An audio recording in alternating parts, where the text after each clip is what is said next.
15 से 20 साल लगातार पढ़ाई करने के बाद फाइनली आपको एक डिग्री तो मिल जाती है, पर फिर पता चलता है कि आपको कोई नौकरी ही नहीं मिल रही। सर प्राइवेट में भी तो हम लोग को नौकरी नहीं मिल रही है। प्राइवेट में स्किल डेवलपमेंट के थ्रू 10,000 12,000 की नौकरी मिल रही है सर, जो मजदूर से भी कम नौकरी वेतन जो मिलता है। ना जाने आप कितने ही इंटरव्यूज अटेंड करते हो, पर इस कंपटीशन के दौर में किसी ना किसी वजह से आपको रिजेक्ट कर दिया जाता है।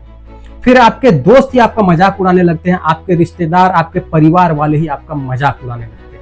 जिंदगी में सारी चीज छूट गया सर, घर परिवार रिश्तेदार सारे छूट गए। हम लोग को बहुत हीन भावना से देखते हैं लोग, जो भी देखते हैं हम लोग को बहुत हीन भावना से, परिवार रिश्तेदार वाले उतने बात नहीं करते सर। और मैं 2 साल से गाँव में भी नहीं गया अभी तक।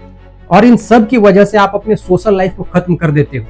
आपको किसी से मिलने में भी डर लगने लगता है। और मैं 2 साल से गाँव में भी नहीं गया अभी तक। क्यों नहीं जा रहा? दुख है सर, क्या बोलूं, मैं अपने दुख और पीड़ा को किसी पास सामना नहीं कर सकता हूँ सर। आप भगवान से प्रार्थना नहीं, लिटरली आप भगवान से भीख मांगने लगते हो कि हे भगवान, कम से कम सिर्फ एक नौकरी दिलवा दे। और इस वक्त तक का आपका सेल्फ स्टीम, आपका मोरल और आपका सेल्फ कॉन्फिडेंस सब खत्म हो गया रहता है। और आखिरकार थक हार कर आप जाकर एक नौकरी को ज्वाइन करते हो जिसकी सैलरी बहुत कम होती है। फिर भी आप उस काम को करते हो क्योंकि अब आपके पास कोई ऑप्शन ही नहीं बचा होता। फिर आप उसी कम सैलरी में लोन पर एक घर ले लेते हो। माँ बाप की देखभाल, उनकी दवाइयाँ, बच्चों के स्कूल, घर का खर्च, सब कुछ उसी कम सैलरी में घींच तान कर चल रहा होता है।